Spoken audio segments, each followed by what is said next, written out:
You've said that most people are unknowingly speaking in a frequency that repels things like love, success, and deep connection. What do you think the biggest mistake is that we're all making with our words that's silently destroying our future?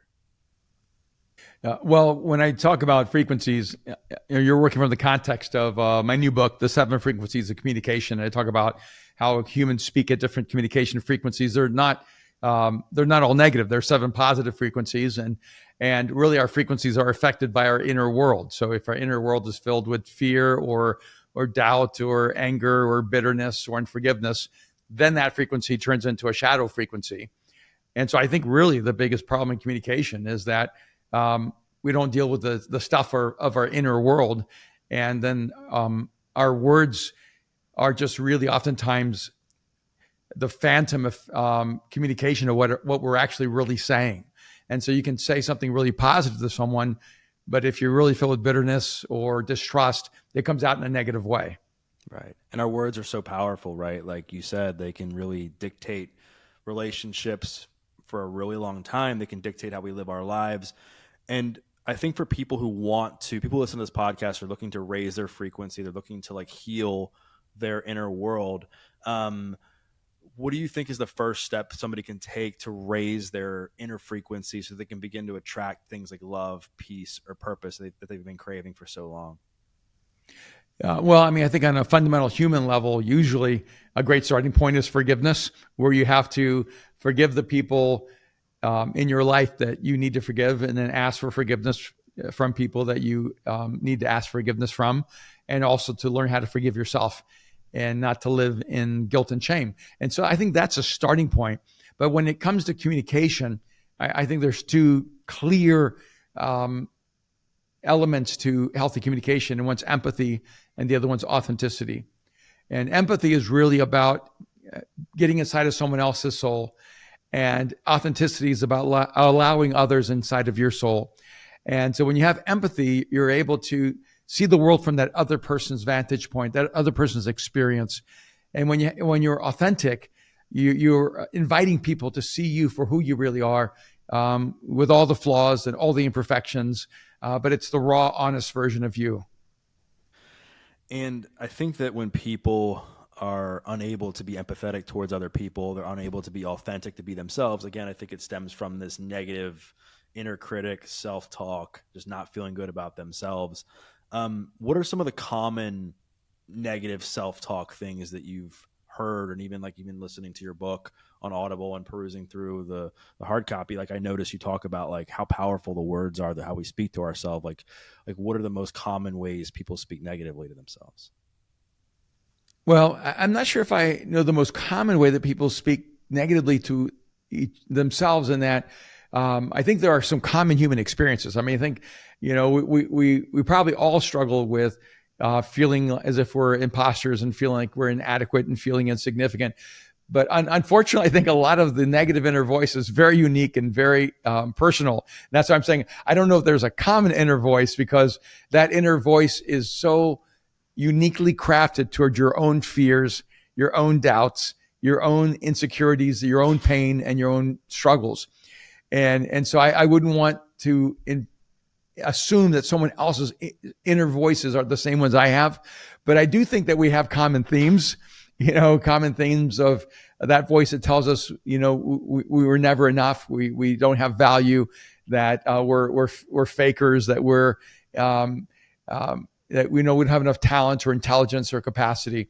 And I think those inner voices seem to haunt most of us. I took your test and I found out that I'm, number one, a healer. And the reason I bring this up is because I think the reason that I am a healer, or that I, at least from the test, is because of my own personal story and how I went through a lot of pain in my life. And I've used that now and turned it into purpose. And some of the things that I would tell myself with negative self-talk was, you're a piece of crap. You're always going to be a drug addict. You're a failure. You're this, you're that. And I think the you're a failure inner critic or inner dialogue, it can be so hard to get rid of, specifically when you're somebody who has tried something and failed and you just can't seem to find your way. I'm curious, have you ever dealt with that and or like how can somebody begin to like get rid of that pattern? Yeah, Doug, this is a perfect example of how that the inner critic or the inner voice can be so distinct for us, because your inner voice tells you you're a failure and it's devastating for you. And my inner voice tells me I failed, and it's actually just very affirming because I have I've never struggled with the distinction between being a failure and failing.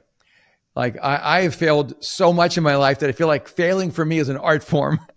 I, I've never felt like, oh no, I can't figure out how to stop failing. I actually work from a very opposite view. I'm like, if I'm not failing, I'm not pushing myself. If I'm not failing, I'm not going beyond my own capacity. If I'm not failing, I'm not risking. So my inner critic would say the opposite. It would like, you're not failing, you're not courageous enough, or you're not risky enough, or you're not, you're settling for less. You're settling for too little. And so my inner critic, knows me really well. So, and it knows that if it calls me a failure, I'm going, thank you. I've earned that one. And I think the difference, because of your healer frequency, is when you hear that voice that says I'm a failure, you personify it. It's you are a failure rather than you have failed. And which is one of the reasons I try to teach people, do not personify negative characteristics. And you can say I failed, but don't say I'm a failure. You can say I lied, but don't say I'm a liar. You can say I've stolen, but don't say I'm a thief. And the moment you personify your worst behaviors or your worst characteristics, you become that person. And so it's like there's a difference between I've struggled with addiction to I'm an addict. And your identity has to be deeper than the negative behavior. That's so true. That's so true, right? Because it's like one of the biggest like shifts people need to make is understand that I screwed up. I'm not a screw up, right? And you hear that a lot, like in the addiction community when people are trying to make themselves right. Like, do you think that is like the biggest like thing they need to shift with their words and how they talk to themselves, is to not personify Yeah. their shortcomings? I think it's one of the most significant challenges that people have, and it's one of the greatest breakthroughs.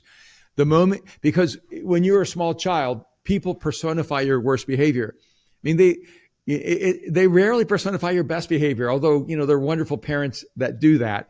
But most of us, we get defined by our failures, our worst behaviors, our mess ups, and so then that's what we hear, and that inner voice sticks with us. And you have to begin to detach yourself from your worst behavior and go, that's what I did, but not who I am. And because it feels weird to go, oh, I won, I'm a winner, and oh, I succeed, I'm successful. Like, oh, I forgave, I'm a forgiver. I loved, I'm a lover, right? It's like, and those inner voices that tell us the positive, we have to actually create those inner voices. They don't just happen naturally. And I think people are looking for like a step-by-step thing sometimes, or like a blueprint to be like, how do I fix this inner dialogue? With fitness, you can kind of put something on paper and it can really help people. But the way that you talk to yourself, I think it can be more difficult. Like, do you recommend people like journal down their thoughts and their inner dialogue? Do they, keep some sort of thing going in their mind, hire a coach? Like, what do you recommend for people to like, who have been stuck in these patterns, to like make incremental progress along the way?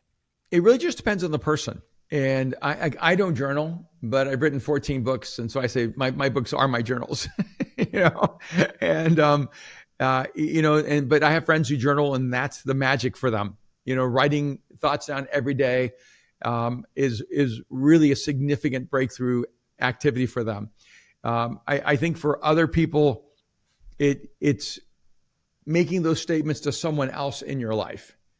Like, in a sense, like throwing your shoe on the other side of the wall so you have to climb it, by telling other people in your life who you're determined to becoming, the actions you want to take on, and doing it with another person who can, help you. If you're in fitness, I imagine most people do better with a coach. and they do better with others who, if they have other people who are healthy in their life, they're going to be healthier. If everyone in their life is unhealthy, even the coach is going to have a hard time breaking their patterns. I'd love to dive more into that because we talk a lot on the show about spending time with people that have common futures and not common pasts. Like, what role does your environment play in your ability to create change? It's huge. It's huge. And, and what's a challenge is every time you make a decision to elevate, the people who like you at the level you're at are actually going to be resistant to your change. And they're not going to, celebrate you or applaud you. And they may actually even psychologically try to pull you back down. And so you have to realize that your environment is a part of the reason why you stay where you are. And so there's, there are people I coach, and I've gotten to coach some extraordinary people, around the world. And but one of the things that I find in their lives that are very consistent to their high achievement is that they are very selective about who's in their inner world. And they are usually fairly lonely in the transitions because every time they elevated, they lost the people who liked them the way they were in the last expression of themselves.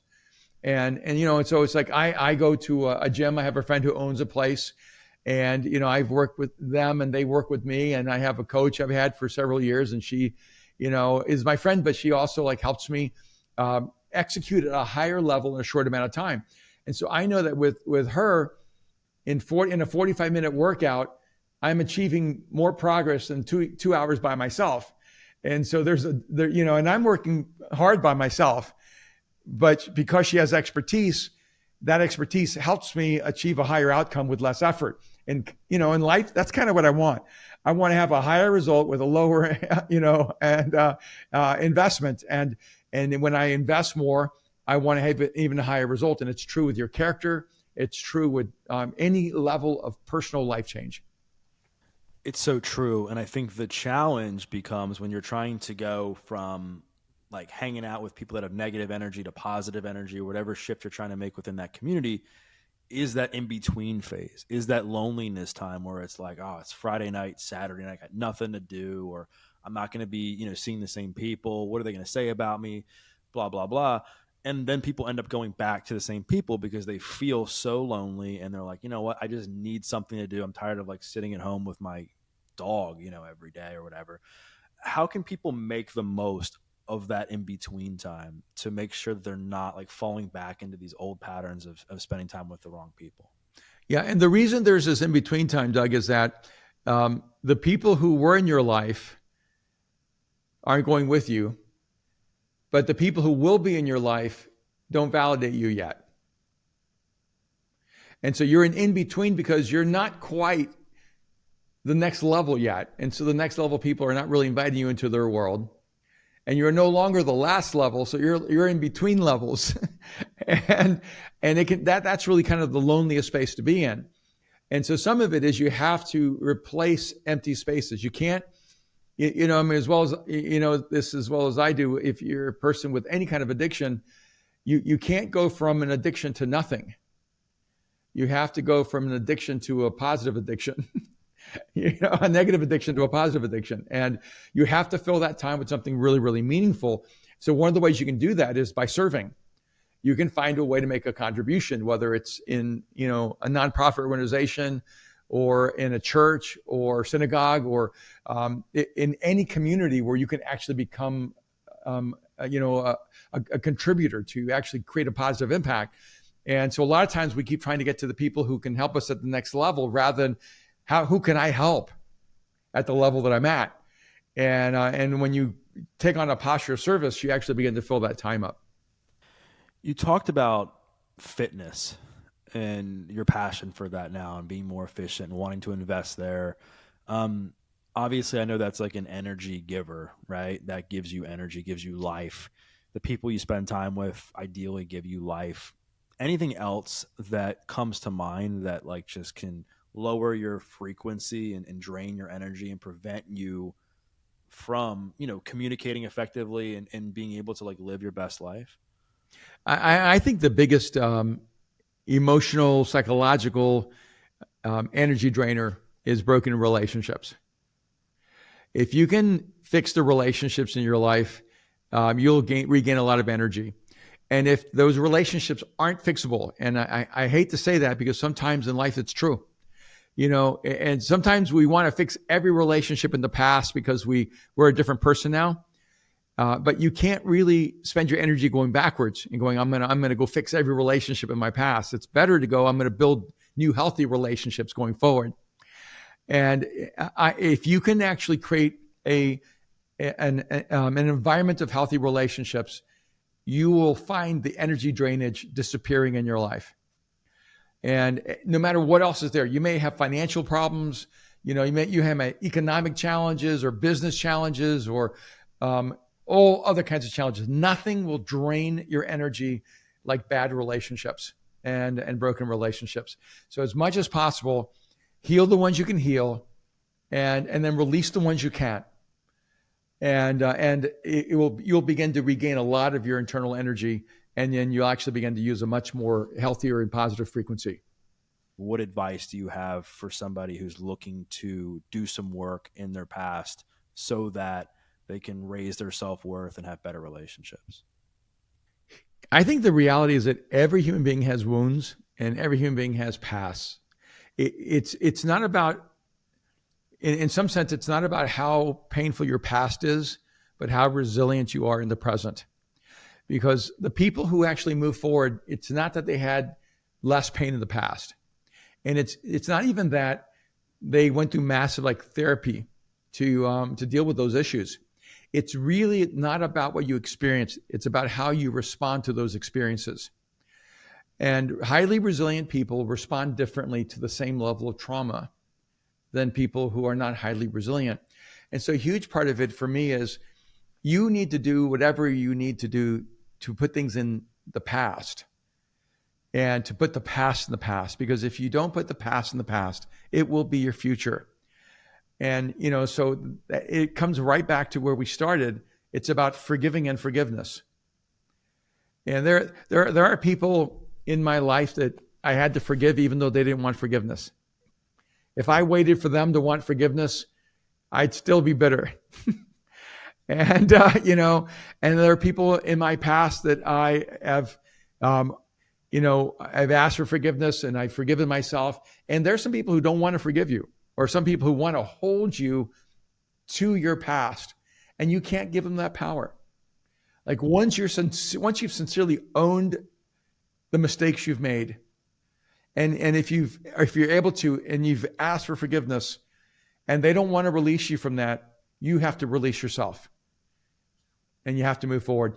You cannot allow anyone else to hold you hostage in the past version of you, or you won't be able to get to the future version of you. I love that. And I think something along these lines that stops people as well is lack of self-awareness and not being in tune with how they're talking, how they're acting, stuff like that. What have been some of your best practice over the years to sharpen that self-awareness muscle? Self-awareness is a really peculiar thing. And because highly self-aware people change the fastest.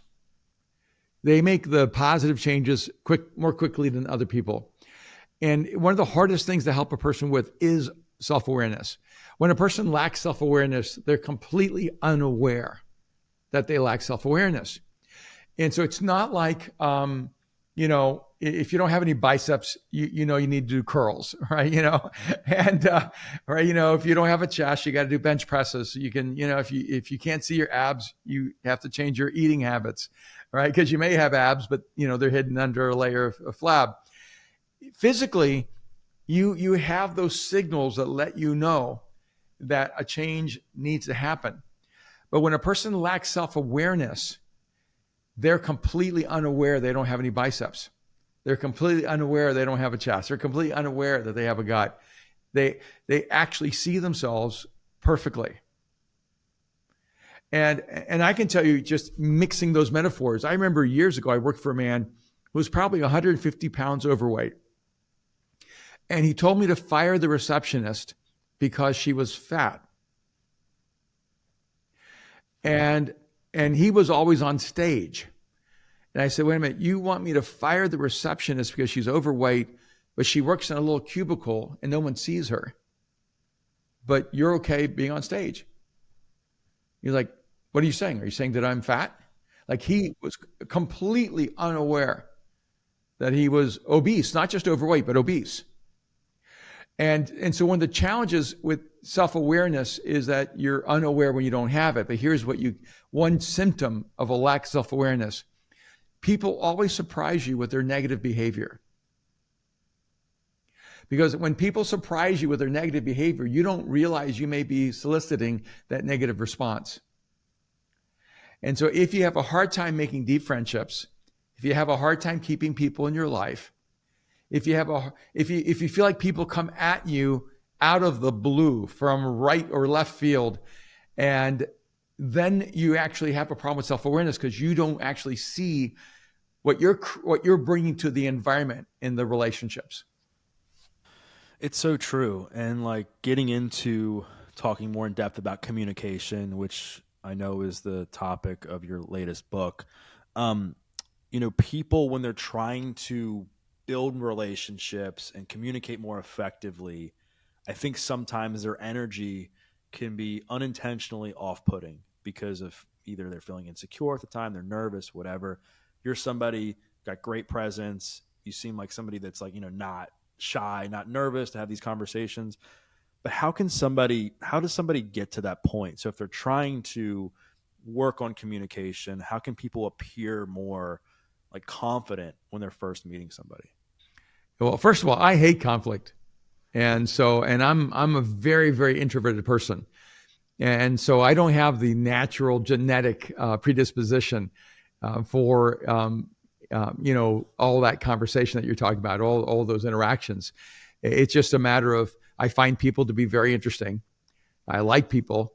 And I think it's a real privilege to get to know people. And I think when you're curious about people, it changes your whole dynamic. It changes your whole interaction. And so I think a huge part of it is don't enter into conversations to impress people, but enter into conversations to know people. And if you can just make that one shift, don't worry about what they think of you, worry about thinking about them. And when you make that shift, you actually become more emotionally intelligent, you become more self-aware, you become more likable, and it's because you actually like people. I mean, there's a huge study that shows that the most liked people are the people who like the most people. And because people like people who like them. And so what do you think is like the biggest mistake you see people making when they're first getting to know somebody? Is it the opposite? Is it talking about themselves too much? They just talk too much. Yeah. They're uninterested in the other person. And when you're not inquisitive, when you're not curious, when you're not interested in the other person, that other person has a really negative experience, and you think you've had a great conversation because you've impressed them for 2 hours. I remember I put on this mastermind. I host some different business masterminds, and I had this one event, and I had my brother come in, and I put him next to this guy who owned a company. And when it was over, my brother told me the guy talked for 3 hours, never asked me a single question, had no interest in who I was. And that guy is proven to be a pretty negative, destructive human being. And it's just a real tell when people aren't interested in other people, and they only want people to be interested in them. Yeah, it's so off-putting when you just are with somebody and all they do is talk about themselves. You even try to like start the conversation by asking a question. They just kind of answer it, then go on some tangent about themselves. Don't even like ask you a follow-up question. You ask them another question, and then it just gets to the point where it's like, all right, like this person is clearly not interested in building any sort of relationship. I watched you describe the 7 frequencies of communication in a video, and you were talking about like how your son essentially was like, Dad, you have to write a book on communicate. You have to teach people how to communicate. Like, what is it that you think about the way you communicate? You mentioned you're an introvert. You don't like conflict. I get that. But there must have been something that your son saw in you about the way that you communicate that brings people together. Well, I mean, I've had the real gift and privilege to speak all over the world, probably 80 to 100 countries. I've spoken to millions of people. Some of the stages as big as 250,000. And you know, and so it's been my art form. It's and for me, communication has opened up every door in the world for me. And it's funny because this past week I was speaking, and one of the writers, the showrunner, director, writer for the TV show Flash, The Flash was there, and she was like, um, your words, like she goes, and she kept talking about the like the artistry of the words, and she goes, as a director, I wouldn't be able to tell you what to do differently or better, and she goes, it just seems like you have a value for the craft, and I think she thought I wrote out my whole talk, and my talks are very spontaneous and improvisational, but I was like so moved by the fact that she saw how important words were to me, and I told her, I said, no, I consider words to be an art form, and I do. I think that the power of words cannot be underestimated. And I know how words have impacted me, and I want to make sure that my words have a positive impact on the world around me. So, my son, since he was probably 5 years old, has traveled the world with me and has seen the impact of speaking to thousands of people and speaking to a handful of people, and also speaking to different cultures. When you walk on stage and you're speaking in Korea, or you're speaking in Singapore, or you're speaking in Cambodia or India, you're walking into different cultures around the world, and you have to be able to read those cultures. You have to be able to know how to communicate at a deeply human level that goes beyond language. And that for me is one of the reasons I wanted to write the book, is that for me, the end game isn't communication, it's connection. What we long for is deep human connection. And you cannot attain deep human connections without learning how to have healthy communication. And so if you grow in the art of communication, you grow in the art of human connection. And you mentioned at the beginning, like when it comes to getting better communicating, you got to be empathetic and you got to show up authentically, right? I think a lot of times people are afraid to be their, true self because of things in the past, because of fear of whatever judgment. And they end up coming off as fake. They end up like posting a post with them in front of a Maserati when they don't own the Maserati, or they're talking to, somebody like yourself and they're like, hey, I own like 17 businesses when they're really broke. Like whatever the example is, like how can people begin to show up like more authentically in their lives so that they can raise their frequency and have better relationships, even if like their life isn't that great on paper? Yeah, it's some of it is the modeling, right? Because aspirationally, the people that other people admire so much are the ones that are always posting themselves with celebrities or famous people, or with nice cars or nice houses, or whatever they believe is the symbol of their success or their value. And what people rarely tell you is how empty and how lonely those people feel. And I have had the opportunity to know and work with a lot of billionaires, a lot of people of incredible celebrity, and the struggle for connection is so real and so deep. And once you have all that stuff, it's really hard to know if anyone wants you, if anyone actually cares about you, if anyone actually values you as a human being.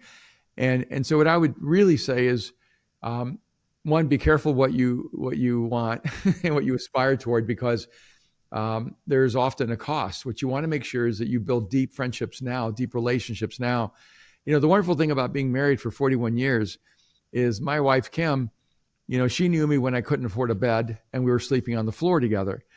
And, so I never have to worry about my wife being with me because of any success or any wealth or any celebrity, because, when we were married and when we began the journey, I had nothing, was no one, and still had worth to her. And so I would say, like, if you're at the beginning of the journey, make good friends now that you can know are with you. And then if you're at a different level of success, realize you need people in your life who don't need you. And you need people in your life that you don't need. Otherwise, relationships become incredibly transactional. And that really is the end of deep relationships. This episode is brought to you by Timeline Nutrition. Listen, my main goals for the remainder of the year revolve around health and vitality. After hearing about Timeline Nutrition from several of my friends in the health industry, I decided to give their flagship product, MitoPure, a try. MitoPure contains urolithin A, which is a powerful postbiotic that can be challenging to get from your diet. As you know, science has been a big focus on the podcast, so I was really impressed that Timeline has done 10 years of research to bring this product to market. I've been taking their berry powder for over a month now and have already noticed a bit of a difference in the gym. Some of the long term benefits I'm hoping to achieve from taking it include improved energy, muscle strength, and endurance, which are right in line with my goals. So I highly recommend you check out Timeline Nutrition, and they are now offering 10% off your first order of MitoPure. So just go to timeline.com/Doug to get 10% off your first order of MitoPure. That's TIMELINE.com/Doug. Now back to the show. Speaking of deep relationships, you mentioned your wife, Kim, married over 40 years. In the same video, I believe you were talking about that, like your marriage wouldn't have lasted this long if you hadn't worked on your communication. It was something to that effect. Would have been a couple of the biggest like shifts in communication you've had to make in your marriage that have deepened your connection with your wife? I think one thing is to realize people are different. And there are people in my life that you can say the hardest things to, and that's the best way to communicate with them. And there are other people who are more fragile, and you have to be a little more eloquent and nuanced in the way you speak into their lives. And you need to know who you're married to. You need to know, what approach works best with your wife, what approach works best with the people you love in your life, your husband, whoever it may be. And, so a huge part of, of my relationship with Kim is understanding her, knowing how she processes life, how she deals with emotions, how she learns best, when she's most open to input, when she's not open to input, and what approach toward communication, what frequencies I need to use to help her connect to me most deeply. And it's work. It really is like being an orchestra conductor. Sometimes you're elevating the violins and sometimes you're elevating the drums, and you just need to know what makes the whole symphony work. And I remember when I was taking the test, like I did cringe a little bit, where it's like, do you prefer to speak to people directly? And I was like, ooh, like that's probably like, because sometimes like you're right, like as a personal trainer, I could speak to like my male clients in a different way and motivate them versus my female clients, right? There's just a different, I mean, depending on the person, they wanted to be talked to a certain way. There's certain people that you just had to communicate with them differently, and it's a process, right? And I've learned that even in my own personal relationships. I would love to talk more about like the frequencies of communication and how you came up with each of them, and then what people can take away from understanding which ones they are. Yeah, the grid for the 7 frequencies is really 7 signature frequencies that are common in the world. They're the most common frequencies that we hear from and we speak from. And I've been studying human communication for 45 years, so it really is the culmination of a lifetime of studying how humans communicate, how they connect, and how we express who we are. And so the 7 frequencies that we've identified is the motivator, the challenger, the commander, the healer, the professor, the seer, and the maven. And they're not all equal. There are way more motivators than there are seers, and more healers than there would be mavens. There are a growing number of like commanders in certain fields, and a growing number of like professors in different fields. And so the frequencies aren't common. You don't find them at the same rate. Different occupations and different places in the world, different stages of life, draw different kinds of communicators. And so in my life, I have a lot of commanders all around me. I have a lot of challengers around me. And when you look at the personal development space, a lot of the communicators are one of 3 things. They're usually challengers, motivators, or healers. And those are the 3 dominant and primary frequencies you have from people who are in the world of social media and the world of personal development, of self-help. They're the motivators. And I think one of the greatest motivators in the world is Brendan Burchard. He elevates a room. He really creates massive energy.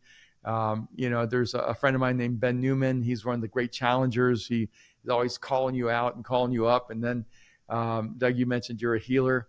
And, I think my friend Lewis Howes is like a great healer frequency, always dealing with, people's wounds, their brokenness, how to elevate, how to find healing and wholeness in their lives. And so those three frequencies operate a lot in that world. And then you also have like a sub frequency out there of a commander, people who have a high sense of confidence, a high sense of authority. They just tell you what to do. They're very utilitarian. Their language, do this and move from here to here. Then you have, this professor frequency that's more about data, knowledge, information. This is what you need to know, and they transmit information. And then you have seers, who are high visionaries, who cast a vision for the future and expand our imagination and our hope. And then you have a more rare frequency, and it's so uncommon that you could almost call it 6 frequencies, but it's still really important, because the Maven frequency is the unorthodox frequency. It's the heretical frequency. It's this frequency that sees the world from the outside in, never lives in the box. They almost sound like they're either insane or they're geniuses, because the way they approach questions and answers is so unexpected. And it's not that they're trying to be different. They don't even know how to be the same. And so many times Mavens are tremendously misunderstood in the world. I think that probably like Elon Musk is a Maven, probably one of the more famous Mavens out there. How do you solve the problems of environmentalism? Oh, you colonize Mars, right? You just have a completely different answer, to what is seen as a setup question, because the question is asked so that we would preserve the earth. And then his answer is, oh, no, we just take another planet. And so, he creates the Boring Company to create travel underneath the earth, because he doesn't want the sound of flying planes over his head. Every answer comes from an unexpected direction. And it's funny you said those 3 frequencies about the personal development space. I was number 1. I was healer, motivator, and then 3rd, challenger. There you go. This is your world. You're spot on with it. But then, like, as you're listing out these other frequencies, I'm thinking to myself, oh, why can't I be more like that? Why can't I be more like this?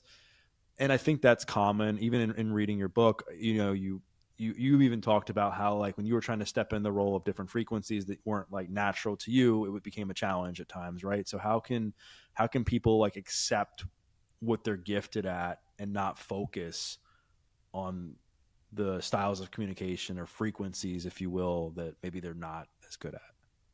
Yeah, that's why we don't give you all 7, because people tend to look at the bottom and just focus on what they're worst at.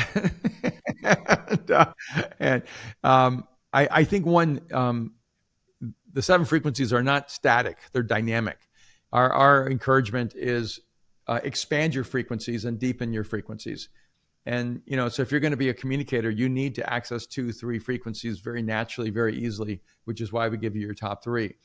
And but if you're really an elite world-class leader, you should be able to access all 7 frequencies whenever you need them in the world. And so I don't see this as a static paradigm. This is very dynamic. You have your core frequency, that's your natural frequency, that's the one you work from inherently, and then you expand from there. And that to me is a part of the fun of it, but don't start from your bottom. Make your first one such a great frequency with empathy and authenticity that it becomes a really powerful frequency, and then just keep building from there. Talking about empathy, I know it gets a lot of airtime, specifically when communicating with other people and being empathetic, and we can go there in a minute. But first, we talked about forgiveness, and we're kind of touching on flaws now. And I think people have a hard time being empathetic towards themselves, and that limits them from kind of healing and moving forward. We talked about the difference in the mindset between the way you saw failure, the way I saw failure growing up, totally different. How can people be more empathetic to themselves, like during this process of evolution? That's an interesting question, Doug. And I think maybe it's coming from your healer frequency, because I would say that there's a bigger problem with people being empathetic toward others than being empathetic toward themselves. And so I'm not saying there isn't a problem with people being empathetic toward themselves. I just think that there's a more human tendency to be empathetic toward yourself. and because we're aware of our own feelings, and we consider our own feelings valid. And so one of the challenges sometimes is acknowledging what your feelings are valid, but they may not be rooted in reality. You can actually feel something and it not be an accurate assessment of the world around you. Yeah, because you could be hypervigilant and feel everything is dangerous, but not everything is dangerous. But you feel that. And so there's an aspect of it where you need to be empathetic toward yourself is forgiveness. You need to be able to forgive yourself for your past and give yourself permission to be the best version of you. That's where I think empathy on a personal level is really critical and important. But where it becomes, for me, toxic is when a person feels that all their emotions are valid in every situation for everyone else. And because you feel something, it doesn't mean it gives you the right to impose that feeling on reality. And that's a harder thing to teach people, because my wife can offend me without meaning or intending to offend me, and actually doing nothing offensive. But because of the way I am and the posture of my heart that day or my attitude, I take it as an offense. And I can't hold her responsible for what I'm feeling. I have to take full responsibility for my feelings. If you don't have mastery over your feelings, you don't have mastery over your life. Emotional regulation is probably the number one predictor of failure. If you do not have emotional regulation in your life, you probably will end up failing. You will not have long-term sustainable success. And so it's really important when you're dealing with having empathy for yourself, realizing that it's not the same as validating every one of your emotions as needing to be acted on. Just because I feel it doesn't mean I need to act. Anything you've worked on throughout the years that it's helped you get better at regulating your emotions during times where you're feeling like a little bit charged? Yeah, I mean, I used to, I was the kid that was super quiet, and then I had an explosive temper. So I'd punch a hole in the wall, if I lost my temper, or, that brewing underneath the surface and then the eruption. And one of the things I learned early on in my life was that if I allow someone to activate my emotions, I've given them power over my life. And I do not like feeling powerless. And I do not like giving other people power over my life. So one of the things I made a decision at a very young age is that I was 100% responsible for my emotional reaction. And I just learned how to not react to almost anything in life. I've been married 41 years, and my wife has never seen me lose my temper. And in fact, for the first 10 years, she didn't know if I was mad. And I finally would have to say, how do I convince you this really bothers me? She goes, well, I can't tell because you don't act angry. And I'd say, okay, when other people act angry, that's the equivalent of me saying I'm angry. And because I'm not going to let negative emotions define who I am. But it doesn't mean I don't feel them as deeply as everyone else. And so I developed at almost an uncanny level emotional regulation. It's really called impulse control. And when you have high impulse control, you really gain massive mastery over your life. When you have low impulse control, you are a victim to your environment because you're reacting to everything that's happening to you rather than acting on everything that's happening to you. And so I just learned how to absorb experiences, process them, and then decide what emotion was appropriate. And so it's really hard to make me react. I just choose to act rather than react. And you can develop that as a discipline. And ironically, I'm a person who, loves the Bible and I love reading it and studying it. It says, be slow to speak, quick to listen, and slow to become angry. So I just took on that advice. I'm slow to speak. I don't say the first thing that pops into my head. It's usually the wrong thing. I'm quick to listen to try to understand the other person, and I'm very slow to become angry. If you just take on that one simple posture, it'll change everything in your life.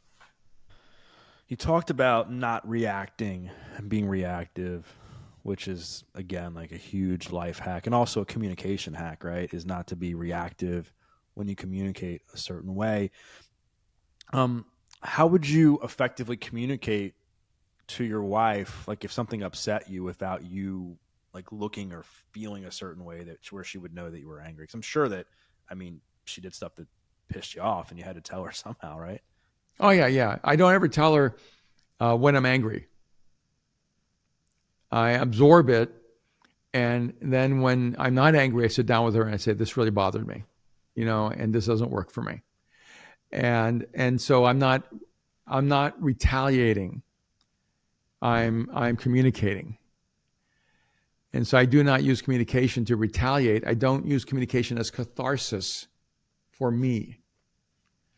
And I think a lot of times the things we say are just catharsis for our own emotional regulation. And I don't need that. I don't need to say mean things to you to regulate my emotional well-being. Now, is there a time frame that you've found to be effective? Like for some couples they have like a 24-hour rule where you have 24 hours to like bring something up so the resentment doesn't build and it's not like 3 weeks later and it's like, hey, remember like 3 weeks ago we're on vacation, and then by that time the other person's like forgotten like what's going on. Like, have you found any kind of time frame to be effective in bringing stuff up? Yeah, I don't use a time frame, but you're exactly right. If you don't do it soon, it's like you're carrying an offense. So someone comes and says, "Hey, 6 months ago," you're like, "That's too late." That's no longer valid. If you didn't bring it up 6 months ago, it's not valid now. So I do think it's a couple of days. It's almost like just after the emotions pass, that's when you should have the conversation. Don't do it while everything's still super hypersensitive because then everything is taken the wrong way. But the moment you can both sit down and have coffee together and laugh, that's when you have the conversation. And so yeah, not in the middle of it, but right after. One of the other keys to relationship success, and we've talked about this, is being empathetic. And I think sometimes, and I've had experiences with this, when your partner's upset or something's going on where it's like tough, you have a hard time like figuring out like, what do I say here? What do I say here? What do I do here? To sound empathetic and not come across like I don't care, right? Any best practices for people to be like more actual, like show actual empathy when they're going through stuff with their partner? Yeah, it's such a great question, Doug. So let me give you a negative and a positive. All right, here's what you should not do that I think we all do sometimes, and it's fake empathy. When I was playing a sport called padel, it's that racket sport with glass all the way around it. About 8 months ago, I popped a hamstring, went flying forward, put my arm down, and my elbow completely severed out of its socket, and my arm was going in two directions at the same time. And so the moment I get on a phone call with someone and I say, "Oh yeah, I can't come do that. I just completely separated my elbow," the other person goes, "Oh, I broke my arm in 22 places." Or when I had cancer and I had to say, "Hey, I have cancer," and they go, "Oh yeah, I had pneumonia, last year." We tend to immediately reverse another person's struggle and we go to ours. And we think it's actually empathizing with that person or connecting with them. Whenever you go immediately to your problem, that's not empathy. That's fake empathy. I don't really care about your problem. I want to let you know I've had it worse. And, I'm going to pretend I'm interested. So I'm going to talk about myself. And so we have to learn how to stop that. It's complete fake empathy. When a person looks at you and says, "Man, I had a really hard day," your response should not be, "Yeah, I've had a really hard day too." That's fake empathy. Real empathy is, what happened? And it's so simple, right? It's interest. It's asking them, do you want to talk about it? and no, and anything I can help with. It's leaning in and asking them rather than immediately retelling the story from your own heroic perspective. And and all these are examples that really, really happened in my life where I realized most people actually don't have a natural empathetic response. They immediately go to their own story and their own life. And so that's the one negative I would say, don't do that. And the positive is pause and ask them if there's anything you can do, or ask them, if they want to talk about it. Don't try, because the second negative is don't try to fix it. When someone tells you they're struggling with something, especially I think men, right? We just immediately think, oh, you're telling me because you need my wisdom to tell you how to fix it. and so here's what you need to do, and really that they're not telling you for that. Yeah, and when people share a story when they're going through pain or going through a hard time, all they're really looking is for someone to say, "Oh man, it sounds like it's been really hard. Is there anything I can do, or would you like to talk about it, or would you want to get a cup of coffee and just get it off your chest?" Like, just create space for that person to decompress is the greatest act of empathy. Yeah, I've definitely made both of those mistakes, and it seems like the answer, I mean, a common theme, I should say, to better communication is to get more curious and ask more questions instead of just making it about yourself. And one of the other ones I think has come up is it's like a blanket, I'm sorry you feel that way, statement where it's you're kind of fakely validating them, but then not really. It's kind of just saying, "How was your day?" "Oh, it was okay. It was nice," or whatever. It's just like becomes this like self-conscious automatic response. And I think when you ask a question on top of I'm sorry, really sorry you feel that way. Do you want to talk about it? Like blah blah blah. I think it actually makes it sound empathetic and not just like it's like a default response. Yeah, it's tricky, because overall we're mostly interested in our own lives. you know, and so we have to, hit the eject button from, life being just about us, and actually lean into making life about other people. For sure.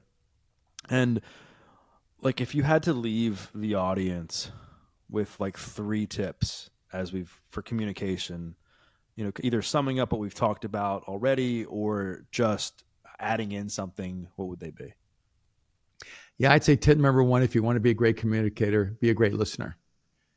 And listening is the greatest skill of great communicators. Secondly, if you want to be a great communicator, learn to ask questions.